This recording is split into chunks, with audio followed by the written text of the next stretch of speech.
लोकसभा में पास होने के बाद वक्फ संशोधन विधेयक 2025 को राज्यसभा में पेश किया गया है। केंद्रीय अल्पसंख्यक कार्य मंत्री किरेन रिजिजू ने बिल को सदन में पेश किया है। दरअसल करीब 12 घंटे लंबी बहस और तीखी नोकझोंक के बाद वक्फ संशोधन विधेयक 2025 को कल देर रात लोकसभा में पास कर दिया गया और इस विधेयक के पक्ष में 288 वोट पड़े, जबकि विपक्ष में 232 सांसदों ने मतदान किया। ये विधेयक वक्फ संपत्तियों के प्रशासन और प्रबंधन को बेहतर करने के मकसद से लाया गया था। अब इसे लेकर एनडीए सरकार और विपक्षी दलों के बीच तीखी बहस देखने को मिल रही है। अब सभी की निगाहें राज्यसभा पर टिकी हैं।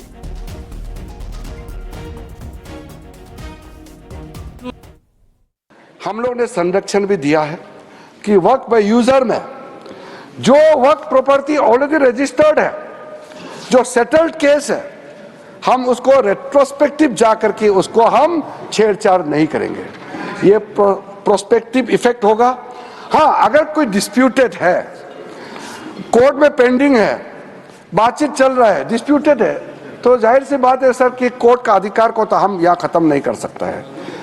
तो इसलिए unless the property is disputed, all those land, those property, work property which are registered, which has a proper documentation, they will remain so। और इसका अधिकार राज्य सरकारों का है। Land is a state subject, तो भारत सरकार, केंद्र सरकार तो कुछ कर नहीं सकता है, वो राज्य सरकार को ही अथॉरिटी दिया है। और प्रयागराज में सीएम योगी का वक्फ बोर्ड पर बड़ा प्रहार। सीएम योगी ने कहा कि कुछ लोगों ने कुंभ की जमीन को वक्फ की जमीन बताया है। वक्फ के नाम पर जगह जगह कब्जे किए गए और अब वक्फ बोर्ड की मनमानी पर लगाम लग चुकी है। यूपी में माफियागिरी नहीं चलेगी। यहां पर भी निषाद राज की पौराणिक भूमि पर कब्जा और जगह जगह शहरों पर भी वक्फ के नाम पर कब्जे किए गए हैं। अब तो हम प्रधानमंत्री जी के प्रति आभार व्यक्त करते हैं। देखा ना, वक्फ बोर्ड ने कैसा मनमानापन उस समय बयान दे रहे थे। जब हम कुंभ का आयोजन करने जा रहे थे, उस समय वो बयान दे रहे थे कि प्रयागराज में कुंभ की भूमि भी वक्फ की भूमि है। अबे हमने कहा ये बोर्ड क्या भूमाफिया बोर्ड हो गया क्या? भूमाफिया प्रदेश में नहीं चल सकते। माफियाओं को तो हम पहले ही विदा करा चुके हैं प्रदेश से। अब उत्तर प्रदेश में माफियागिरी नहीं चलेगी। और प्रयागराज में अपने संबोधन के दौरान सीएम योगी आदित्यनाथ ने एक बार फिर से दंगाइयों को लेकर तल्ख लहजे में बात की। सीएम योगी ने कहा कि अब सब दंगाई सब चूहे की तरह बिलबिलाते हैं, बाहर निकलने का दुस्साहस नहीं कर पाते। उनको पता है सरकार बाप दादा की कमाई जब्त कर गरीबों में बंटवा देगी। दरअसल सीएम योगी आदित्यनाथ श्रृंगेश्वर धाम पहुंचे थे और यहां पर सीएम योगी ने 580 करोड़ की लागत से विकास परियोजना को लोकार्पण और शिलान्यास किया। चूहे की तरह बिलबिलाते हैं, लेकिन बाहर निकलने का दुस्साहस नहीं कर पाते हैं। उन्हें मालूम है दंगा करेंगे तो दुष्परिणाम क्या होगा। बाप दादों ने जो कमाई की होगी वह भी एक झटके में सरकार जब्त करके गरीबों में बंटवाने का काम कर देगी।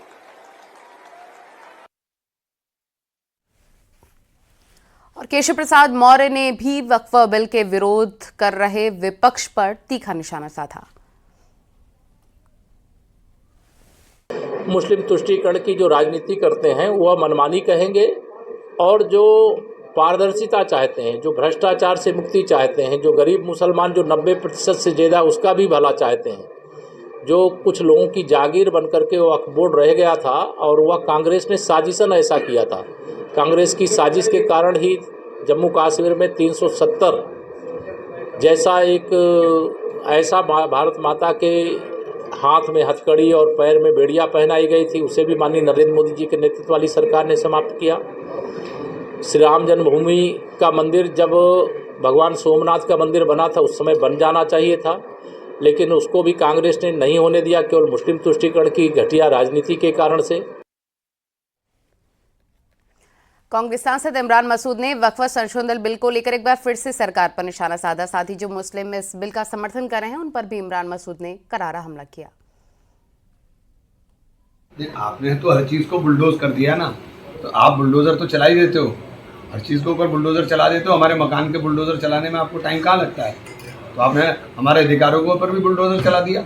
तो इमरान मसूद क्या करेंगे? क्यों कानून बन गया है, देश का बनने वाला है, राष्ट्रपति मंजूरी दे देंगे, कानून बन जाएगा, उसके बाद इमरान मसूद, कांग्रेस और विरोधी दल जो विपक्षी दल हैं क्या करेंगे? क्या रणनीति? देखिए, लंबी लड़ाई है, एक दिन की लड़ाई नहीं है, लंबी लड़ाई है, कोर्ट में भी लड़ी जाएगी, क्योंकि संविधान के जो संरक्षक है सुप्रीम कोर्ट है, लड़ाई लड़ेंगे, कानून का राज होगा। लेकिन कभी आपको मौका मिला, अगर ये बिल बुरा है, क्या इसको आप सही करेंगे? 100% क्यों नहीं करेंगे? 100% करेंगे। हमें जब भी मौका मिलेगा तभी करेंगे। कैसे कम मौका मिलेगा? किस तरीके का मौका देखिए, मिलेगा? लोकतंत्र के अंदर कोई अजय अमर नहीं होता, व्यवस्थाएं बदलती हैं, सरकारें आती हैं जाती हैं, कभी तो सरकार आएगी, हमारी भी आएगी। देखिए, प्रियंका जी यहाँ पर मौजूद नहीं है, और इसकी गंभीरता को देखते हुए राहुल गांधी 3 बजे तक हाउस के अंदर बैठे रहे, इसकी गंभीरता को देखते हुए। और जो हम बोल रहे हैं वो राहुल गांधी के निर्देश पर क्यों बोल रहे हैं? राहुल गांधी ने बिल्कुल स्पष्ट कर दिया, उनका आप कल रात का ट्वीट पढ़ लीजिए। सरकार गंभीर नहीं है, सरकार की गंभीरता है। प्रधानमंत्री जी, अगर ये इतना गंभीर विषय था, प्रधानमंत्री जी क्यों नहीं रहे? ये सवाल आप राहुल गांधी के ऊपर लगा रहे हैं, प्रधानमंत्री जी क्यों नहीं रहे? कर रहे हैं, और कई मुसलमान मिठाइयाँ भी बांट रहे हैं, मोदी जी की जय जयकार कर रहे हैं। कुछ तनख्वाहिए भी होते हैं, हर कौम के अंदर होते हैं, ये तनख्वाहिए हैं जो मिठाइयाँ बांट रहे हैं। और ओवैसी ने लोकसभा में वक्फ संशोधन बिल को फाड़ा है। कहा, मैं इस कानून को फाड़ता हूं, आप ही जज होंगे और आप ही फैसला करेंगे। 172 वक्फ संपत्ति एएसआई के दायरे में है। ये बिल अनुच्छेद 14 का उल्लंघन है। मदरसों को निशाना बनाया जा रहा है।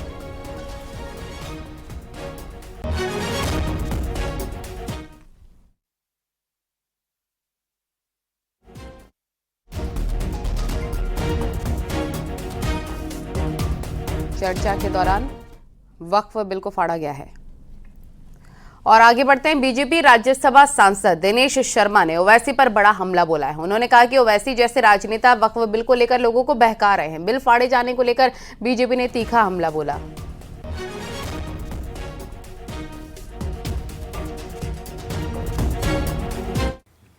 इनको केवल जाति और संप्रदाय का विभाजन दिखता है।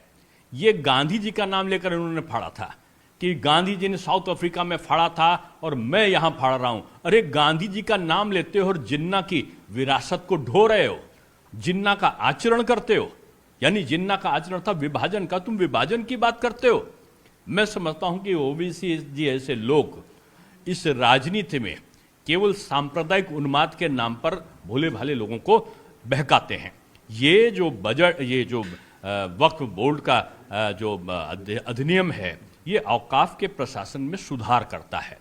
ये एक तरीके से बोर्ड की जो असाधारण और मनमानी शक्तियां थीं, उनको तार्किक बनाने का काम करने वाला है।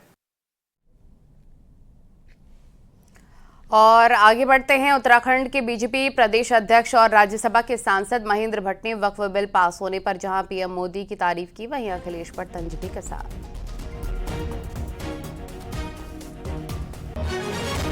दिल्ली के अंदर भी अनेकों राज्यों के अंदर अनेकों गरीब मुसलमानों द्वारा इस बिल के समर्थन में जो रैलियां की है, प्रधानमंत्री के जो आभार व्यक्त किया, गृह मंत्री का आभार व्यक्त किया, इस बात का संकेत है कि अब अखिलेश यादव का वो वोट बैंक, जिसको केवल तुष्टिकरण के नाते अपने पास उनके द्वारा रखा जाता था, वो वोट बैंक भी उनका छित्र वित्र हो रहा है।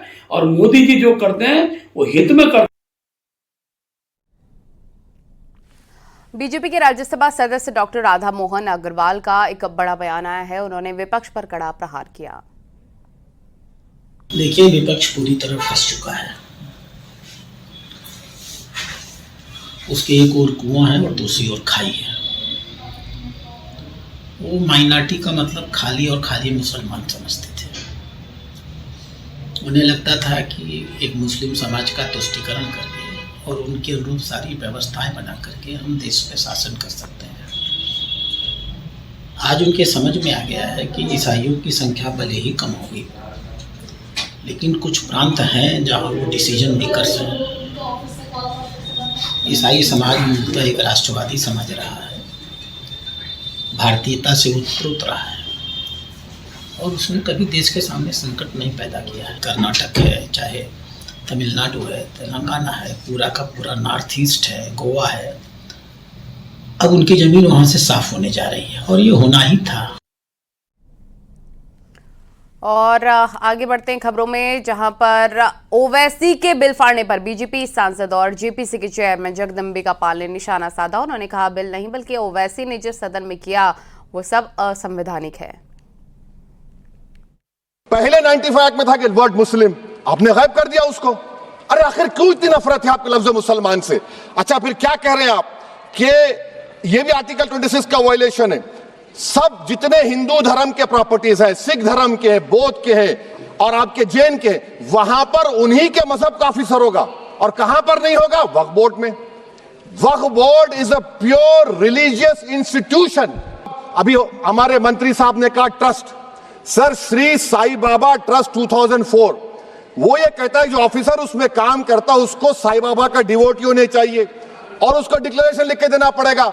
यहां पर हो रहा तो यहां पर क्यों नहीं हो रहा? अच्छा सर आप फिर देख लीजिए, ये आपका हो गया सर। हाँ, अब अमित शाह साहब ने सेक्शन 2A के बारे में कहा और उन्होंने इस बात का इकरार कर लिया कि दाऊदी बोहरा के लिए ये बनाया गया है। मगर मैं आपके जरिए से गवर्नमेंट से पूछना चाह रहा हूं, आपने तो उस प्रोवाइजो में दाऊदी बोहरा का नाम ही नहीं लिखा। आपने उनको भी थैंक यू कर दिया, उनका नाम क्यों नहीं लिखा आपने? और सर और गवर्नमेंट क्या कर रही है? आप मुस्लिम समाज में जो बेकार किस्म के लोग हैं उनको एक रास्ता बना रहे हैं, एग्जिट दिखा रहे हैं कि तुम्हें वक्त से बचना है तो तुम्हें ट्रस्ट बना लो। ये क्या कर रहे हैं सर आप? कम से कम उन दाऊदी बोहरा को आप दे देते।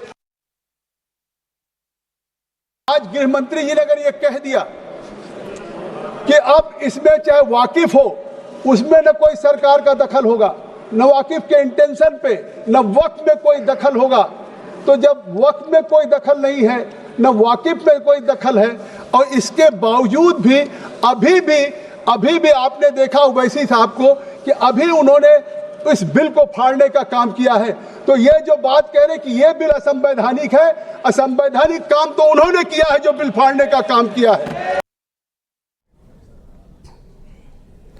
लोकसभा में वक्फ संशोधन विधेयक पारित होने पर कांग्रेस सांसद राजीव शुक्ला ने कहा अब इस बिल पर राज्यसभा में चर्चा होगी, सब अपने विचार रखेंगे। नहीं, राज्यसभा में डिस्कशन होगा, सब अपने विचार रखेंगे। लोकसभा से पास हो गया और जो पार्टी ने स्टैंड लिया, पूरे विपक्ष ने जो स्टैंड लिया वही स्टैंड राज्यसभा में भी बरकरार रहेगा। सर लगातार उन्होंने कांग्रेस को ब्लेम किया जब कल बिल पास। देखो ये तो भाजपा सुबह शाम सोते जागते उठते बैठते सिर्फ कांग्रेस कांग्रेस कांग्रेस, हर चीज के लिए कांग्रेस को दोष देती है। इसके लिए अब क्या कर सकते हैं, लेकिन कांग्रेस का जो स्टैंड है, कांग्रेस जो सिद्धांत है उस पर कायम रहेगा। और कांग्रेस सांसद प्रमोद तिवारी ने कहा है कि अंधेरी रात में एक काला बिल पास हुआ है जो बाकी धर्म के लिए खतरे की घंटी है। इंडिया गठबंधन के लोग भारत माता को टूटने नहीं देंगे, पूरी ताकत से लड़ेंगे। अंधेरी रात में रात की कालिमा के साथ एक काला बजट पास हो गया। ये खतरे की घंटी है सारे धर्मों के लिए, उनके न्यास के लिए, कि इन्होंने तो कहा हमने धर्म के आधार पे नहीं किया है ना। प्रॉपर्टी तो हिंदुओं के पास भी है न्यास में, प्रॉपर्टी तो सिखों के पास भी है, प्रॉपर्टी तो धार्मिक संस्थान जो जैनियों के हैं या तमाम ऐसे धर्म हैं, संप्रदाय हैं उनके पास, तो क्या अब उनकी भी संपत्ति छीनी जाएगी? और कल लोकसभा में वक्फ बिल पर चर्चा के दौरान केंद्रीय गृह मंत्री अमित शाह ने विपक्ष पर जोरदार प्रहार किया। बंगाल के सांसद का जवाब छाती ठोक कर दिया। तो वहीं अखिलेश के योगी वाले बयान पर अमित शाह ने कहा कि यूपी में योगी को रिपीट करेंगे और बीजेपी अभी टर्म और दोहराएगी। ये सालों से जातिवाद और तुष्टीकरण इसके आधार पर काम करते हुए आए हैं और जातिवाद और तुष्टीकरण की राजनीति कर अपने परिवार की पॉलिटिक्स को आगे बढ़ाए हैं। मगर 2014 से मान्यवर जातिवाद, तुष्टीकरण और परिवारवाद को एक साथ नरेंद्र मोदी ने समाप्त कर विकास की राजनीति इस देश में प्रस्तावित की। पॉलिटिक्स ऑफ परफॉर्मेंस, परफॉर्म करिए और चुनकर आइए। 3 टर्म मोदी जी को चुना है और 3 टर्म भारतीय जनता पार्टी की सरकार रहने वाली है। मेरी बात ठीक कर। बंगाल में आकर कहूंगा ये राजनीतिक हिसाब किताब का अखाड़ा नहीं है, छाती पर ठोक कर कहूंगा ज्यादा सीट आएंगे।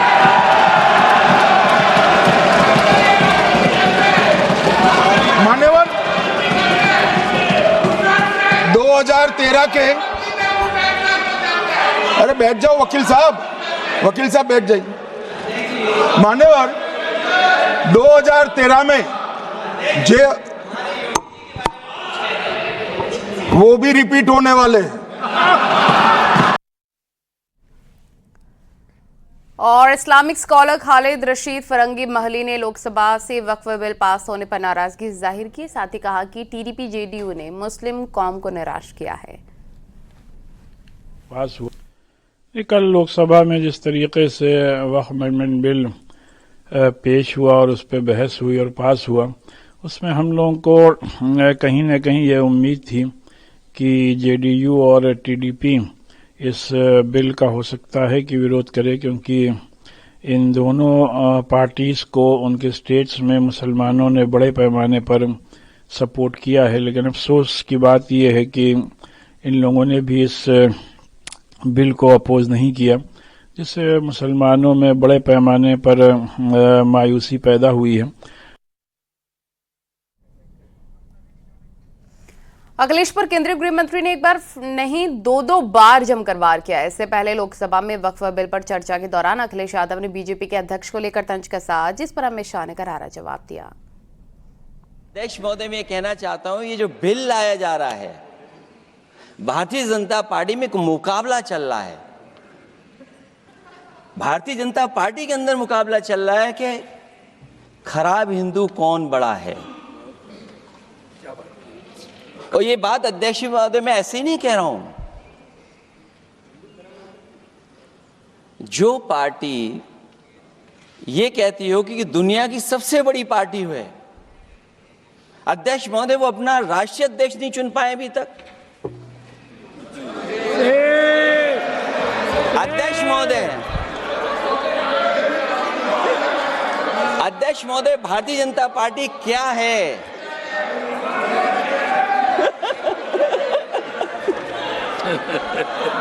जी, मैं अखिलेश जी ने बहुत हंसते हंसते कहा है, इसको हंसते हंसते जवाब देना।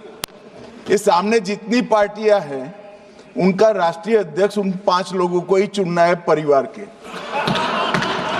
हमें माननीय अध्यक्ष जी करोड़ों सदस्यों में से 12-13 करोड़ सदस्य प्रक्रिया कर कर चुनना है तो देर लगती है। आपके यहाँ जरा भी देर नहीं लगेगी। मैं कह देता हूं अभी 25 साल तक आप अध्यक्ष हो जाओ, नहीं बदल सकता। और प्रयागराज के दौरे पर सीएम योगी आदित्यनाथ ने बच्चों से भी मुलाकात की और इस दौरान एक बच्चे ने सीएम योगी का मन मोह लिया। दरअसल इस बच्चे ने सीएम योगी के सामने शिव तांडव स्तोत्र सुनाया है। हर कोई इस बच्चे को बस सुनता ही रह गया।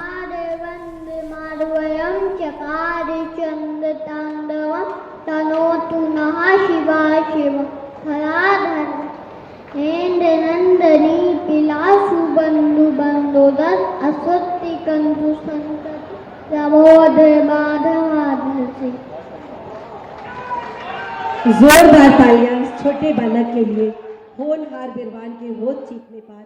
और आज उसे जिनका देखिए ये तस्वीरें मन मोह लेने वाली हैं और बच्चे ने भी बहुत ही मनमोहक तरीके से शिव तांडव स्तोत्र सुनाया है, जिस पर खुशी जाहिर की है खुद सीएम योगी आदित्यनाथ ने और उसको पुरस्कार में चॉकलेट भी दिया है। उससे बातचीत भी करते नजर आ रहे हैं और अक्सर सीएम योगी आदित्यनाथ का बाल प्रेम छलक ही उठता है।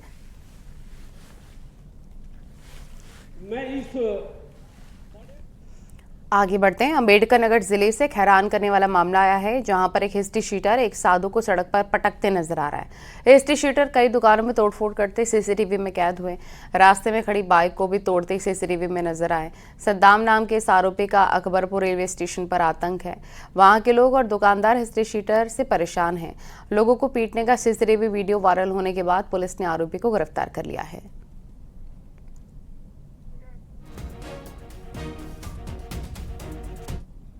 कानपुर में सोशल मीडिया के माध्यम से एक वीडियो संज्ञान में आया था जिसमें एक गेरुआ वस्त्रधारी एक व्यक्ति सड़क पर जा रहा था, जिसमें दूसरे व्यक्ति के द्वारा उसको धक्का दिया गया था। तत्काल वीडियो का संज्ञान लेते हुए सुसंगत धाराओं में अभियोग पंजीकृत किया गया है और जो व्यक्ति था जिसके द्वारा धक्का दिया गया था उसको गिरफ्तार कर लिया गया है। न्यायिक हिरासत में उसको भेजा गया है। आगे वैधानिक कार्रवाई की जा रही है।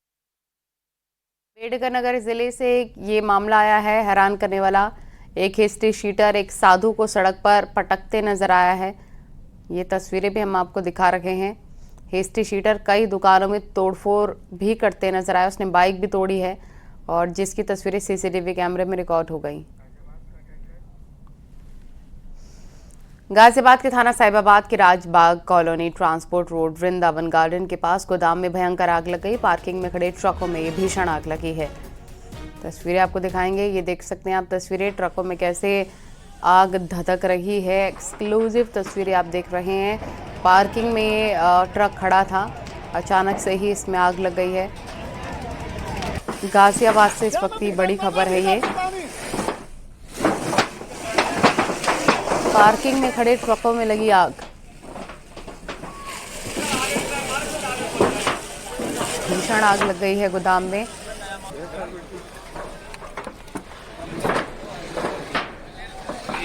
लगातार आपको ये तस्वीरें दिखा रहे हैं।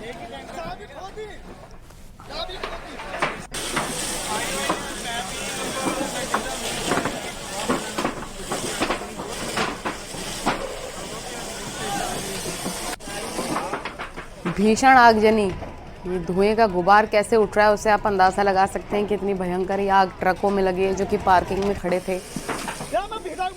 अमित राणा हमारे सहयोगी फोन लाइन पर जुड़ गए। अमित, कैसे आग लगी है और क्या आग पर काबू पा लिया गया है? देखिए, आपको बताना चाहूंगा पूरा घटनाक्रम साहिबाबाद थाना क्षेत्र का है, जहां एक पार्किंग में कुछ ट्रक खड़े हुए थे। वहां एकदम से आग लग गई। आग इतनी भयंकर हुई कि एक के बाद एक वहां खड़े हुए 3 ट्रकों को अपनी चपेट में ले लिया।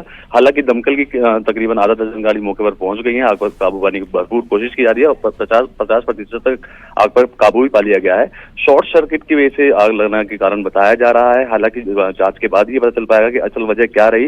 लेकिन जैसे जैसे गर्मियां बढ़ती हैं वैसे वैसे आग की घटनाएं बढ़ती जाती है। अगर मैं अकेले गाजियाबाद की बात करूं तो अकेले गाजियाबाद में आग लगने की ये 5वीं घटना है जिसमें कि इस तरह की आग लगी है। कहीं फ्लैट में आग लगी है तो कहीं मैरिज होम में आग लगी है। और हालिया मामला साहिबाबाद थाना क्षेत्र का है, जहां यहाँ कबाड़ के गोदाम में खड़े हुए ट्रकों में जो पार्किंग भी थी वहां पर बनी हुई, उसमें आग लगी। कबाड़ में आग लगने के बाद आग इस कदर बढ़ गई कि वो पास में खड़े हुए 3 ट्रकों को भी अपनी चपेट में ले लिया। ठीक है, बहुत शुक्रिया आपका तमाम जानकारी साझा करने के लिए। सोनभद्र में साइबर ठगों ने एनसीएल अधिकारी से 2 करोड़ 27 लाख रुपए ठग लिए। शेयर बाजार में निवेश के बहाने एनसीएल अधिकारी युगल किशोर तिवारी से ठगी की गई है। 13 जनवरी से 2025 को एक लिंक शेयर खान एड्ज नामक फर्जी ट्रेडिंग ऐप डाउनलोड कराकर ठग लिए गए। 24 बार में 1 करोड़ 45 लाख 96,559 रुपए ठगे गए। उनकी भतीजी से 10 बार 81 लाख 6,057 रुपए ठगे गए। पीड़ित ने थाने में अब जाकर शिकायत दर्ज कराई है।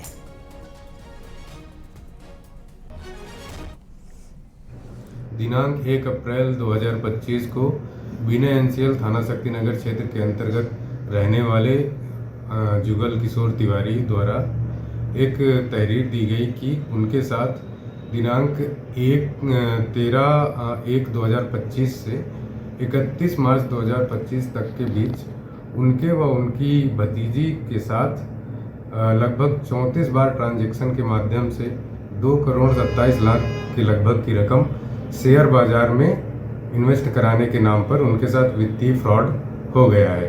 इस सूचना पर थाना साइबर जनपद सोनभद्र में मुकदमा पंजीकृत कर लिया गया है। विधिक कार्रवाई की जा रही है। कानपुर के कल्याणपुर स्थित आर्शिया हॉस्पिटल में बीजेपी की महिला नेता सुनीता शुक्ला की मौत हो गई है। सुनीता शुक्ला ने बेटियों ने अस्पताल में लापरवाही बरतने के गंभीर आरोप लगाते हुए हंगामा किया। इसमें आरोप लगाया कि उनकी मां को गलत इंजेक्शन देने से मौत हुई है। विरोध करने पर अस्पताल संचालक और उसके कर्मचारियों ने मारपीट की और सिर फोड़ दिया। बेटियों का आरोप है कि सुनीता शुक्ला को पैर दर्द और सुन्न होने की शिकायत हुई, जिस पर वो आवास विकास के आर्शिया हॉस्पिटल में खुद को दिखाने गई, जहां पर मामूली दर्द पर शिकायत पर अस्पताल संचालक सागर शुक्ला ने उन्हें आईसीयू में भर्ती करा दिया और देर रात अचानक से स्टाफ ने इंजेक्शन लगाया। सुनीता शुक्ला की हालत बिगड़ गई और आईसीयू में भर्ती कराया गया।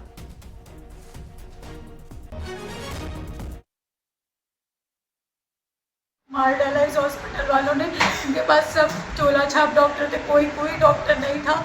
मेरी मम्मी के साथ इन लोगों ने एक्सपेरिमेंट किया। आपको ये चोट कैसे लगी? नीचे लड़ाई झगड़ा कर रहे थे, मेरी बहन को गाली गलौज कर रहे थे, ऊपर मेरी मम्मी के लिए कॉल लगा दिया इन्होंने कि इंजेक्शन लगा दो। ऊपर इंजेक्शन लगा के मेरी मम्मी को इन्होंने खत्म कर दिया